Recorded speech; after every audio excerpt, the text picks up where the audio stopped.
Hi there, this is Karen with Naturally with Karen, and welcome to fall 2019. Today, as I'm doing this video, it's September the 23rd, and I want to welcome fall. It's a beautiful, beautiful day today. It's just beaming with sunshine. The trees are starting to turn colors, and I have a share about being at the gym this morning. I belonged to a gym in town for many years, and while I was there on the elliptical for an hour, this rise, I was speaking with a man who is 75 years old and just really, really youthful, just a great guy. And he was sharing his story, and I said, I'd actually like to go back and live stream a little bit about it because I would have done things differently. There's a really big difference between Western allopathic medicine and what someone like myself, who's been self-taught for a lifetime, but 35 years as an adult. So he's 75. And he started off, he wasn't planning on telling me like a whole story about his medical, but I began asking him some questions as he was on the treadmill and I was on the elliptical. I had some observations. He was wearing glasses. He's a little on the pale pasty side, but overall just super energetic. And I think his positive outlook about life was really helpful. So let's get started. First of all, we were talking a little bit about radiation, and I said that, I hadn't had a television for 35 years, and I don't see a television unless I'm in the gym where there's three of them, that are facing us. So it's not like I can get away from the television. I see Food Network and things like that for a few moments as I look up. He told me that when he was young, he had plugged ears when he was a child. So he's 75, and there weren't dinosaurs back then for people like myself who are 58 and he's 75. But he had plugged ears, and the way that that was treated for plugged ears, just plugged ears, was radiation. Now, we should know that radiation is not really a good treatment for plugged ears because that indicates to me that he had fluid accumulation, right? Something that was either a result of his diet, meaning he was probably either consuming cow milk as a young child, or he had a slow thyroid, or because he's in Minnesota, he had a very low iodine content and probably extremely low selenium.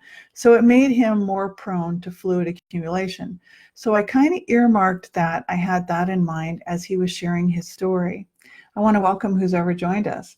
The next thing is, as a younger adult, he had something called a Halo RF ablation. Halo, the head, right? RF is radio frequency. And anytime you hear the word ablation, a lot of people are going to go, I already know what that is, because you've had cervical ablations for excessively heavy menstrual bleeding, or you might have had ablation of other tissues if a doctor had the fear that your tissues were pre-cancerous or they looked abnormal on cell, checking the cells. So in other words, dysplasia for a woman. So in this case, it involved his esophagus, and the esophageal tissue was abnormal. It indicated that it had a potential for becoming cancerous, or it was pre-cancerous, which just means that there's starting to be changes in the cells that are collected. So at some point in time, he likely had acid reflux. He likely had, gastrointestinal symptoms. He went to the doctor, and the doctors decided to do something like an endoscopy and take the hose, the tube, and go down the throat, and also while they're in there collect some cells. Probably noticed that he had acid reflux, but what I tell my clients for the last 25 years is that your esophageal sphincter and esophageal issues are one of the most common. That's my dog snoring. Okay, that's fire snoring, not my dog. All right, so he had a Halo RF radio frequency, so radiation ablation. That means that they put him under with anesthesia. And he says, I don't know what they use, because I said, did you have a general where they completely knocked you out, or a local where you just didn't feel anything? And he said, no, they gave me the kind, and they told me you're going to forget everything that happened in the room. And I'm like, uh-oh. So without getting too far out there for people, I just said, uh-oh. All right, so he had repeated surgeries, and he had this Halo ablation, okay? So I'm looking at my notes here because I took down some notes that were kind of messy. So likely acid reflux and esophagus issues. So imagine that if you read Dr. William Davis in the book called The Wheat Belly, our grains, our primary grain, which is wheat, which is in almost everything, everywhere you go, has been manipulated by his account in the writing, at the time of the writing of the Wheat Belly book, for at least 45 years. So we've been changing the strains of grain and manipulating them to shorter grains, and a lot more changes. A lot of people allege that there's glyphosate, which is the same thing as Roundup, has a chemical in there. So now he went in and was a good patient and continued to do blood serum testing. Of course, no one was getting hair tissue mineral analysis, which is what I offer, and why my client just found out that she had extremely elevated zinc, and his HDL levels were way up. So he took the initiative to do a little self-study. Like I said, I'm self-taught and have many credentials, but I'm not under one umbrella as a doctor, or one umbrella as the more modern allopathic aligned integrative coaching programs. But his HDL was way up, and so he stopped eating bread. He read something that it was a great idea to just kind of cut bread out of your diet, and his HDL went back into balance for his testing, and the doctor said, well, why did you quit eating bread? Why would you do that? So there was kind of another aha moment that I earmarked, okay, why the doctor didn't even support him with his own ability to advocate for himself and make proactive decisions, okay? This is not about doctor bashing. What this is, this particular live stream, is about introducing you to the fact that there are medicine people, medicine women like myself, that are able to come on board and ask you about your habits, your experiences, what you've gone through, your symptoms, your medications, not to override the doctor, but to help you, to equip you so that you can do, things that are proactive for yourself, okay?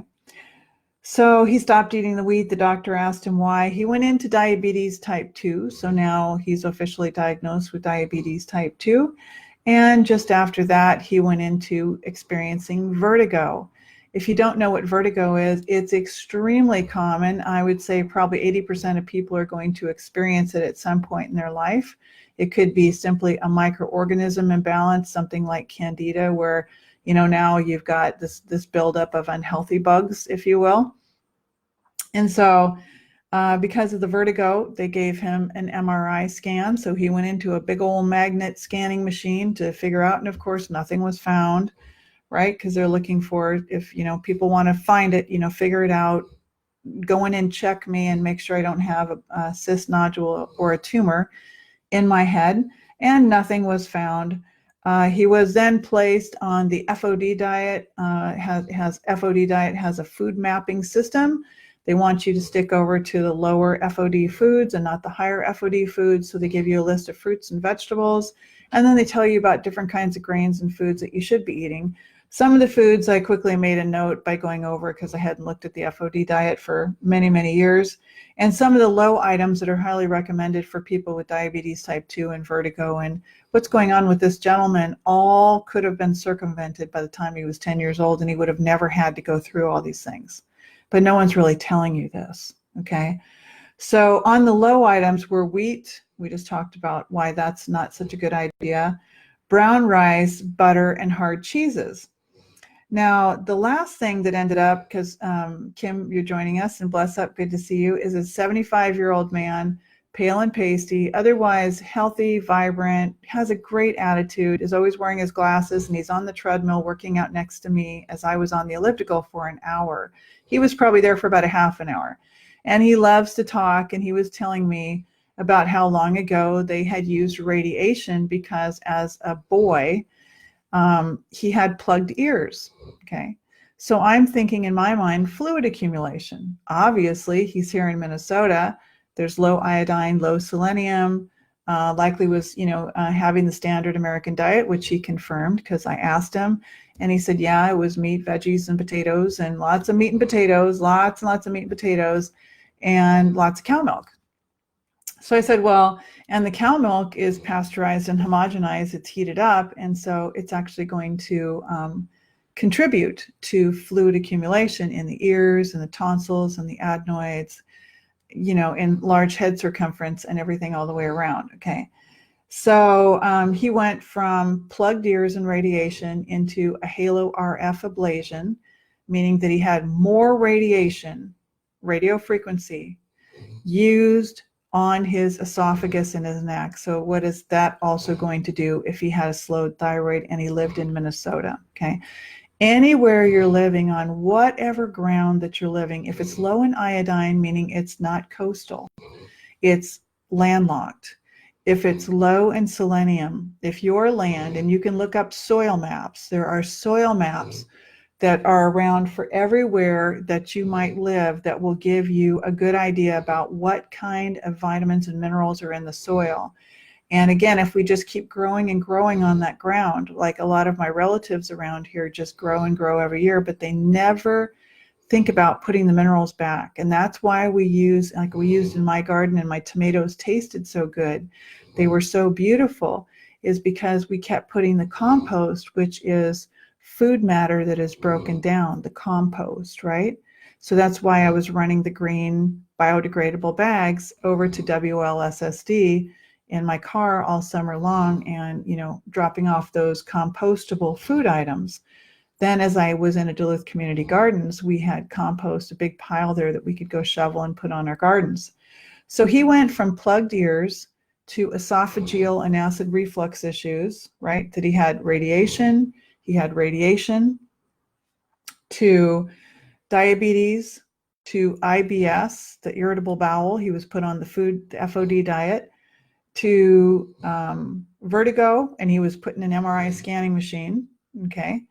And so all the way along, how would I have done differently for him?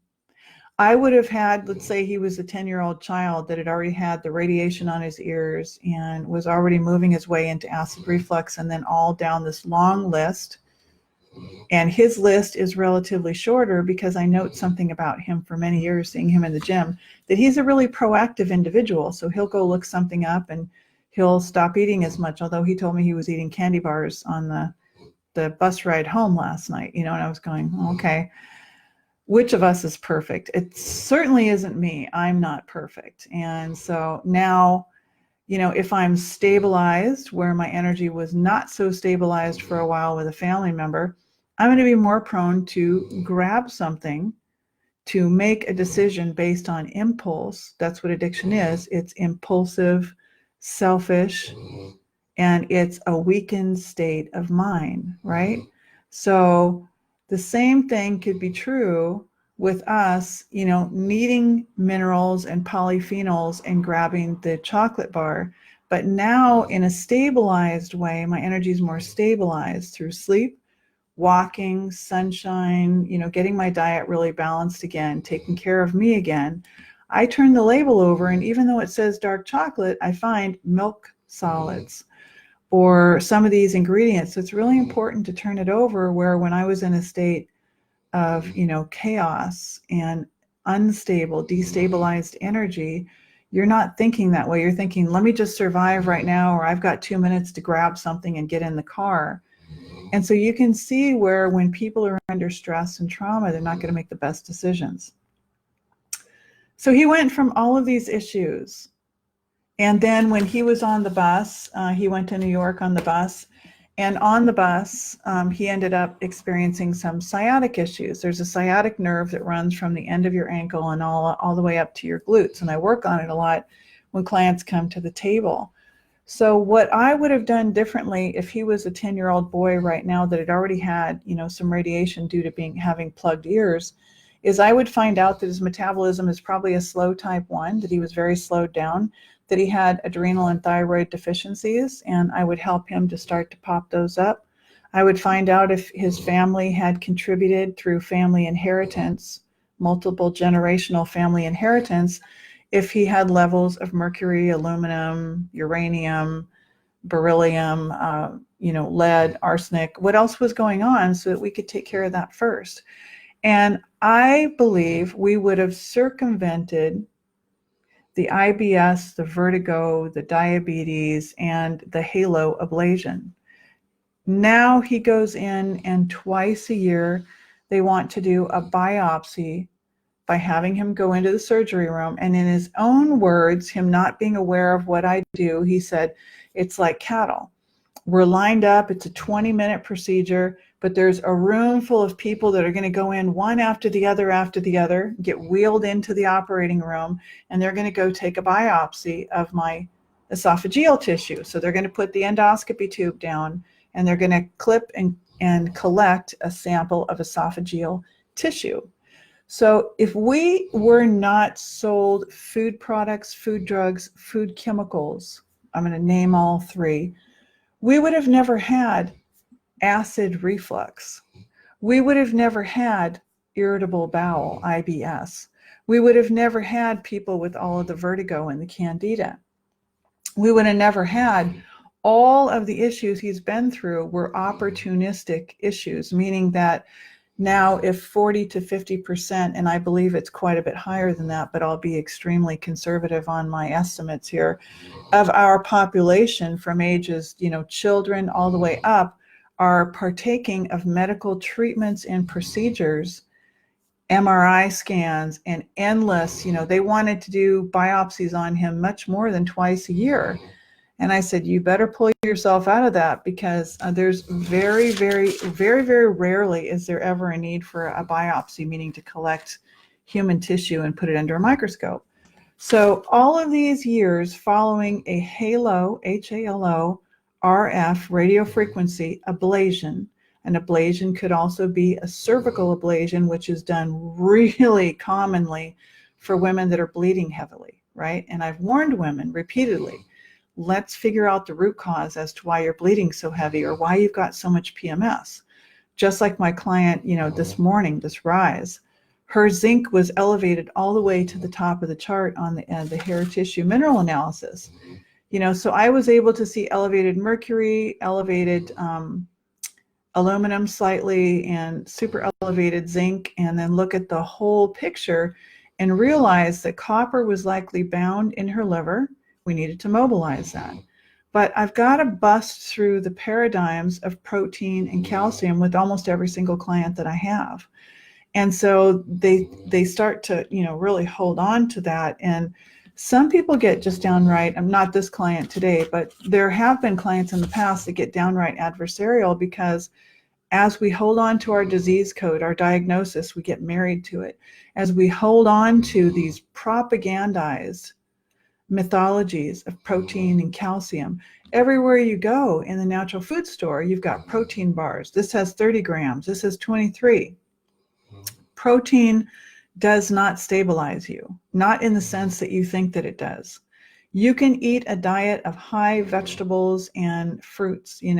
I've got a blackberry smoothie in there that, it's going to be after 12 o'clock before I have anything besides water and minerals this morning, right? This rise. So you're going to be okay. The breakfast, lunch, and dinner thing is a broken paradigm. It's propaganda to get you to keep consuming more food, because if they can get you to consume more food all the time, and you're going to do it impulsively, emotionally, you're going to eat through your feelings, you're going to eat because it's exciting to your taste buds, because the way the salt and the different things are changed, then, a lot of people have just sodium chloride on their table. They don't have iodized sea salt, or they've bought into the propaganda that salt is bad for them. Or you're a person who's a Rastafari, and you believe that your Ital food is not supposed to have any salt to it. That is untrue. Haile Selassie, the former emperor of Ethiopia, and this is something that's very difficult to find, but it's the truth, he was warning people about those that had made the Middle Passage in slavery times, when the food was salted with sodium chloride, and it was hardening the arteries and the capillaries of the people. So he said, stop eating the salt. That's what he meant, stop eating the sodium chloride. So that is not a hard and fast, and it's something that I did not salt. I did not spice my food, because I wanted to be very, very religious about being an Ital eater and food preparer for a great many years. And so because of listening to one elder who's now in his 80s back home, who would come over and we would cook food at least 3-4 times a week together, and he was showing me a lot, back in the day about we made a lot of tofu stir fry, because he worked for Wildwood. Wildwood is in Santa Cruz, or it was, I think it's in Gilroy now. They've moved. And so he would bring home and just stock my fridge full of soy milk and tofu and tempeh and baked tofu, all by Wildwood.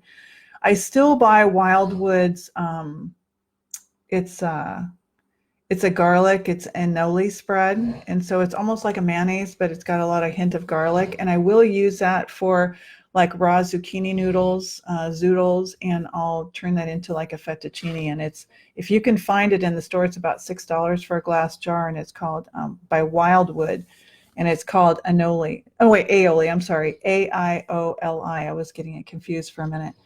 So that's all I wanted to share, was that I can't go to the gym in the morning or go to the natural food, Cloquet Natural Foods or Aldi's or anywhere and absolutely makes sense, because the paradigms and the propaganda are so cemented into the people that they really believe, just like my client at the gym, another woman who I'll keep totally anonymous. But she goes, no, I went to my doctor, and my doctor didn't really, understand the hair test. And the doctors aren't going to understand that. There are a lot of doctors that do hair tissue mineral analysis. And I posted on hair tissue mineral analysis page, absolute viable medical abstract with PubMed, specifically stating on there that blood serum testing will not give you accurate levels of zinc. And zinc is pretty important, because when your zinc is elevated and your copper is deficient, you're going to be 10 times more likely to have hormonal issues, bacterial infections, UTIs. And so like this gentleman today, right? All of these, in my mind, were completely unnecessary. So that's it. I don't want to keep it too long. I just want to be able to talk real fast about a few things and not just go on and on and on in tedium and bore anyone. So I'll just look really quick and see if you have any questions. Oh my gosh, yeah, okay. So I'm going to go head out to the dog park, walk around the lake, and then go take a sit down in Canal Park and do some writing. I have myself on a projected sort of timeline as far as what I want to finish and how I want to be able to go out there and get mobile and be nomadic for a while. I'm not afraid of that. So Kim, highly, highly, highly recommend that you put those tags in, and also that you put your links. What I do is on my Mac, I've got a notes feature on my Mac. It's a MacBook Air. It's an older computer. And there's a notes section, just like there's a notes section on your cell phone. And Anthony actually listed all those, and then I added the link for the hair test and the wellness form, I think it was. And so now each time I just go in there and Control-C, so I don't have to type all that stuff over and put it on my YouTube channel. So I hope that helps, because now you're able to see me telling you that. So everyone have a wonderful day, and know that so much of this could have been prevented. So I've got my hour done at the gym. I'm heading out to the dog park, and I'm going to get sunshine while it's here, because Wednesday and Thursday I'm at the shop for long days. Take care. Make it a wonderful day, and happy fall.